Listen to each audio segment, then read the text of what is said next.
O PSG de 2025 não tem Neymar, não tem Messi, não tem Mbappé. Mesmo assim, eliminou os 3 melhores clubes da Inglaterra e chegou à final da Champions League, um clube que foi conhecido por apostas galácticas, caras, estreladas e fracassos retumbantes. Agora, virou low profile. Como o time que gastava milhões, virou o time que conquistou respeito sem estrelas. Essa é a história da maior reviravolta do PSG. Substituir o melhor jogador do mundo não é uma tarefa fácil. Luiz Henrique chegou a Paris com esse peso nos ombros. Reconstruir um time que ainda girava em torno da ausência de Mbappé. Na fase de grupos da Liga dos Campeões, as críticas a Luiz Henrique eram duras e constantes. A cada partida, parecia que o peso da desconfiança só aumentava. Para muitos, o treinador espanhol estava tentando forçar um molde antigo, como se quisesse transformar o Paris Saint-Germain em um novo Barcelona. Mas aquilo simplesmente não estava funcionando. Era como se Henrique estivesse escrevendo uma nova sinfonia, mas ninguém conseguia ouvir a música ainda. O time parecia perdido, as ideias confusas e a fé escassa. Mas então, algo mudou. O PSG virou a chave. As críticas deram lugar ao silêncio. As ideias de Henrique, antes rotuladas como conservadoras, agora se revelavam parte de um plano maior. O Paris Saint-Germain começou a atropelar adversários com um futebol envolvente, organizado e impiedoso. Não era mais um time de estrelas descoordenadas, mas uma unidade, uma identidade. Enfim, havia uma assinatura. E para entender como isso aconteceu, como o PSG saiu de um elenco galáctico e desunido para se tornar uma máquina de futebol coletivo, é preciso voltar no tempo e enxergar o que, até então, poucos foram capazes de ver: o plano de Luiz Henrique. E por que ele é tão brilhante?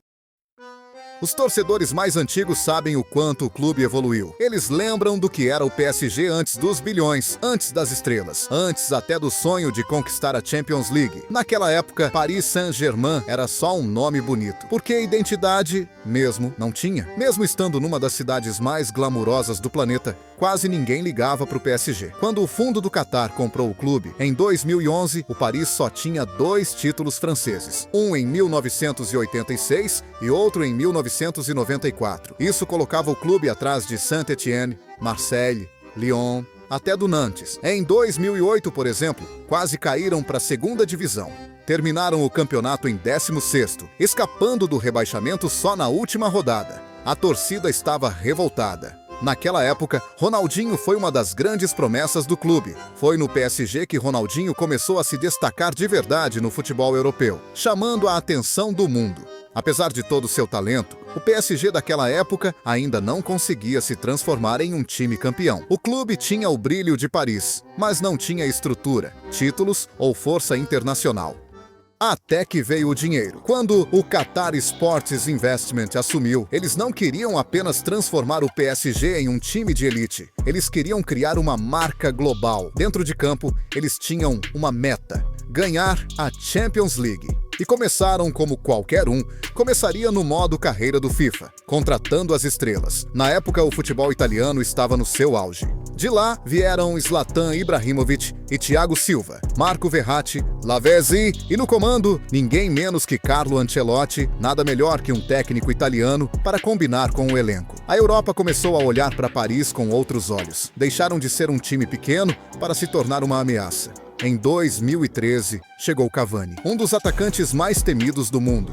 Lucas Moura, direto do São Paulo. Até David Beckham fez parte dessa nova era do clube. O PSG precisava mais do que vitórias. Precisava de atenção, de holofotes. Quanto mais estrelas, maior o brilho. Grandes marcas começaram a enxergar o potencial do projeto. Chegaram patrocinadores de peso, como a Fly Emirates e a Air Jordan.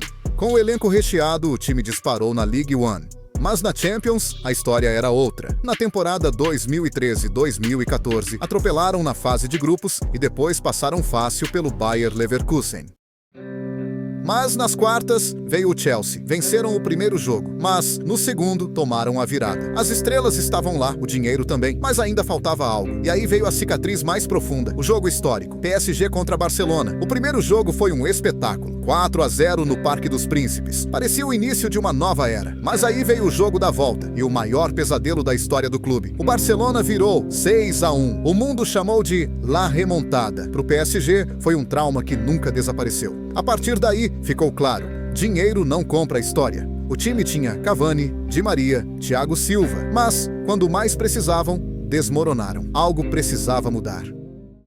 E mudou. Foi nesse momento que o PSG escancarou as portas do futebol mundial com um gesto ousado e histórico. Pagaram 222 milhões de euros por Neymar. Um valor que até hoje ninguém superou. Nem com a inflação, nem com a loucura do mercado. Aquilo mudou tudo. A transferência simplesmente explodiu o mercado. Neymar, no auge da carreira, tomou uma das decisões mais polêmicas da vida. Deixou Messi e o Barcelona para tentar ser protagonista. Em Paris, pouco tempo depois, Mbappé chegou por outros 80 milhões de euros. E de repente, o PSG era a casa dos dois jogadores mais caros da história. De um lado, a tartaruga ninja, que encantava o mundo com sua força e velocidade. Do outro, Neymar, gênio, ídolo, craque midiático. Na França, não tinha pra ninguém. O campeonato virou praticamente um passeio. A Ligue 1 passou a ser chamada, em tom de deboche, de Farms League.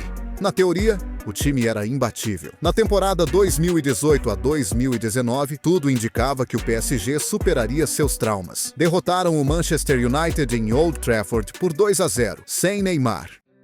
Mas no jogo da volta, mais um colapso. Tomaram 3-1 em casa, eliminados novamente. A pergunta era inevitável: para que tudo isso? Para que tanto investimento? O tempo passou, o futebol parou, a pandemia trouxe jogos únicos, estádios vazios, uma Champions diferente. E mesmo assim, quase deu errado de novo. Contra a Atalanta, o PSG estava caindo, até que virou no fim. Não foi grandeza, foi sobrevivência. Na semifinal passaram pelo Leipzig e chegaram à final da Champions League. Do outro lado, o Bayern de Munique. Frio, letal, acostumado a vencer. O PSG até teve chances. Neymar brilhou, Mbappé falhou. E quem decidiu? Um ex da casa. Coman, 1-0. O sonho se desfez. Não foi um novo começo, foi só mais uma frustração. E aí veio mais uma tentativa desesperada de mudar tudo. Messi, Donnarumma, Sérgio Ramos, Hakimi, o trio dos sonhos. Messi, Neymar e Mbappé. O ataque mais badalado do planeta. E o mais desconectado. As expectativas explodiram. E as decepções também. Faltava equilíbrio, faltava liga. Os craques simplesmente não se entendiam. E quando era o momento da decisão, o time fracassava. O projeto bilionário virou uma decepção.